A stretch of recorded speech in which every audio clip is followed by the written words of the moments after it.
Oh, the red, red poppies. What a devil of a lot of poppies. Down where the red poppies grow. Dance was an essential part of any music hall or variety programme.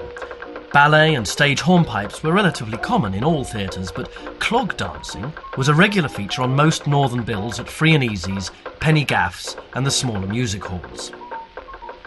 Clog dancing was technically very precise and taken very seriously. Cloggers had professional trainers, and there was considerable prize money available, as well as championship belts, which looked just like those given by Lord Lonsdale for boxing. Dancers could be from either sex, but to be a clog dancer was seen as a demonstration of machismo rather than being camp or effete, just like break dancing or capoeira. But towards the end of the 19th century, as the music hall industry became more refined and the cartels developed their palaces of variety, rough elements like clog dancing were dropped from the bills and replaced by dance styles like the cakewalk and soft shoe shuffle, which were thought less likely to cause rowdiness or violence.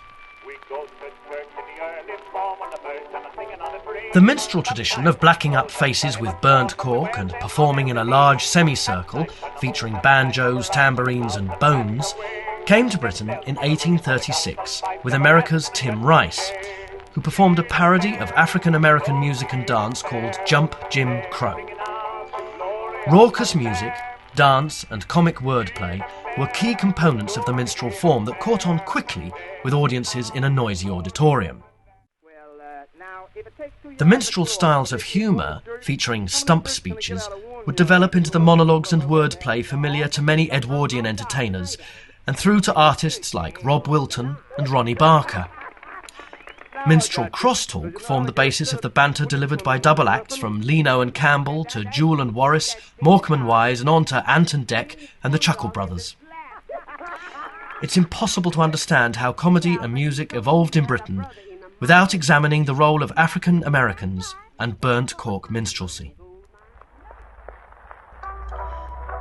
In 1891, Clifford Essex, a banjo innovator who demonstrated his group's musical abilities at polite society events, decided that his concert party should dress in white satin and pom-poms as Pierrots that season. They performed their sets outdoors at the regattas of Henley and Cowes. The Pierrot image was a sensation, and their acoustic music carried well across the water. Essex was a noted concert party player, but the development of his Pierrots created an art form that challenged the minstrel's role at the seaside, where many strolling players of questionable ability performed as black-faced minstrels. The Pierrot troupes developed outdoor ensemble entertainment and evolved robust styles of comedy and music from the minstrel tradition, which were then reintroduced into the music halls and variety bills of the late 19th and early 20th centuries. The music hall was enormously enriched by the seasonal Pierrot troupes, whilst their styles of music and humour fed directly into the evolution of sketch-based revue, situation comedy and British popular music. The 19th century was an age of British imperialism, but few ordinary people travelled very far, so the world was brought to them. Travelling shows had been a part of cultural life in Britain for centuries. Touring in horse-drawn wagons, they would arrive at a site and erect their fit-up overnight. Travelling circuses, fairgrounds and menageries toured the country, presenting feats of skill and daring alongside objects and creatures of fascination. Audiences were hungry to see the amazing technological developments of new fairground rides, the limits of human exertion in circus acts, and the wonders of the natural world in the menageries. In the 21st century, television documentaries and the internet provide virtual experiences of sights and thrills we are unlikely to encounter directly. In the 19th century, the travelling shows did the same, by bringing such wonders directly into provincial life. In many ways, the evolution of music hall programming, from music-based acts to variety, can be seen as a reincarnation of the old travelling shows in a new form, where the temporary booths and rides were replaced by turns in a permanent space.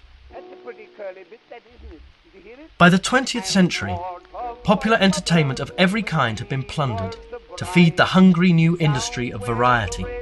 And as it did so, the music hall was lost, and other popular entertainment forms began to dwindle. However, in their place rose the new industries of cinema, radio, television and pop music, which provided the light entertainment for the 20th century. Now these are being replaced by digital forms, and so the process continues.